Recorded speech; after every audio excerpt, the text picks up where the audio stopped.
شروع اللہ کا نام لے کر جو بڑا مہربان نہایت رحم والا ہے۔ الف لام را، یہ وہ کتاب ہے جس کی آیتیں جچی تلی ہیں۔ پھر یہ کہ اللہ حکیم و خبیر نازل کرنے والے کی طرف سے بتفصیل بیان کی گئی ہیں۔ اس کا پیغام یہ ہے کہ اللہ کے سوا کسی کی عبادت نہ کرو، اور میں اس کی طرف سے تم کو ڈر سنانے والا اور خوشخبری دینے والا ہوں۔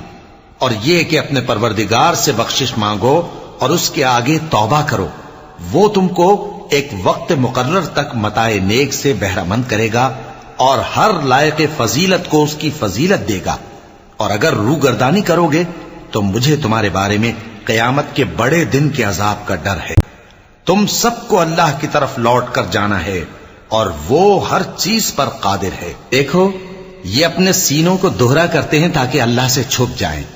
سن رکھو جس وقت یہ اپنے کپڑوں میں لپٹ رہے ہوتے ہیں تب بھی وہ ان کی چھپی اور کھلی باتوں کو جانتا ہے۔ وہ تو دلوں کی باتوں تک سے آگاہ ہے۔ اور زمین پر کوئی چلنے پھرنے والا نہیں مگر اس کا رزق اللہ کے ذمے ہے۔ وہ اس کے رہنے کی جگہ کو بھی جانتا ہے اور جہاں سونپا جاتا ہے اسے بھی۔ یہ سب کچھ کتاب روشن میں لکھا ہوا، اور وہی تو ہے جس نے آسمانوں اور زمین کو 6 دن میں بنایا، اور اس وقت اس کا عرش پانی پر تھا۔ تمہارے پیدا کرنے سے مقصود یہ ہے کہ وہ تم کو آزمائے کہ تم میں عمل کے لحاظ سے کون بہتر ہے۔ اور اے نبی، اگر تم کہو کہ تم لوگ مرنے کے بعد زندہ کر کے اٹھائے جاؤ گے تو کافر کہہ دیں گے کہ یہ تو کھلا جادو ہوا۔ اور اگر ایک مدت معین تک ہم ان سے عذاب روک دیں تو کہیں گے کہ کون سی چیز عذاب کو روکے ہوئے ہے۔ دیکھو جس روز وہ ان پر واقع ہوگا پھر ٹلنے کا نہیں، اور جس چیز کا یہ مذاق اڑاتے ہیں وہ ان کو گھیر لے گی۔ اور اگر ہم انسان کو اپنے پاس سے نعمت بخشیں پھر اس سے اس کو چھین لے تو نا امید اور ناشکرا ہو جاتا ہے۔ اور اگر تکلیف پہنچنے کے بعد آسائش کا مزہ چکھائیں تو خوش ہو کر کہتا ہے کہ سب سختیاں مجھ سے دور ہو گئیں۔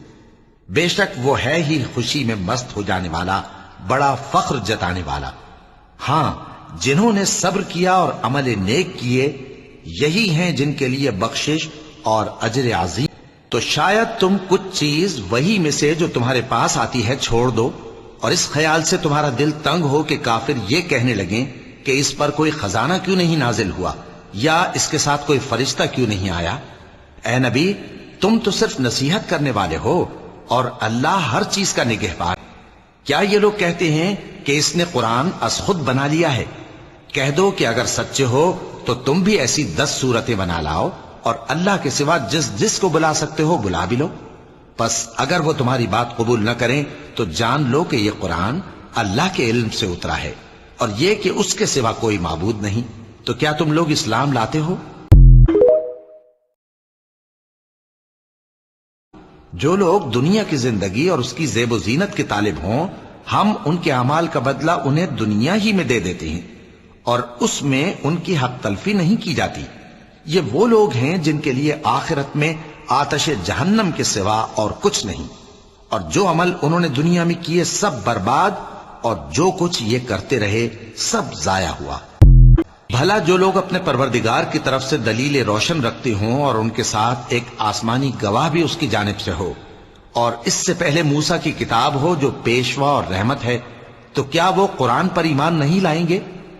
یہی لوگ تو اس پر ایمان لاتے ہیں، اور جو کوئی اور فرقوں میں سے اس سے منکر ہو تو اس کا ٹھکانہ آگ ہے۔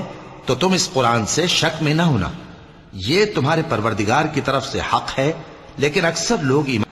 اور اس سے بڑھ کر ظالم کون ہوگا جو اللہ پر جھوٹ باندھے؟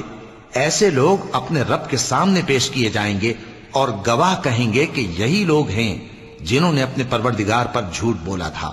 سن رکھو کہ ظالموں پر اللہ کی لعنت ہے، جو اللہ کے رستے سے روکتے اور اس میں کجی چاہتی ہیں، اور وہ آخرت کا بھی انکار کرتے ہیں۔ یہ لوگ زمین میں کہیں چھپ کر اللہ کو ہرا نہیں سکتے، اور نہ اللہ کے سوا کوئی ان کا حمایتی ہے۔ اے پیغمبر، ان کو دگنا عذاب دیا جائے گا، کیونکہ یہ شدت کفر سے تمہاری بات نہیں سن سکتے تھے اور نہ تم کو دیکھ سکتے تھے۔ یہی ہیں جنہوں نے اپنے آپ کو خسارے میں ڈالا، اور جو کچھ یہ افترا کیا کرتے تھے ان سے جاتا رہا۔ بلا شبہ یہ لوگ آخرت میں سب سے زیادہ نقصان پانے والے ہیں۔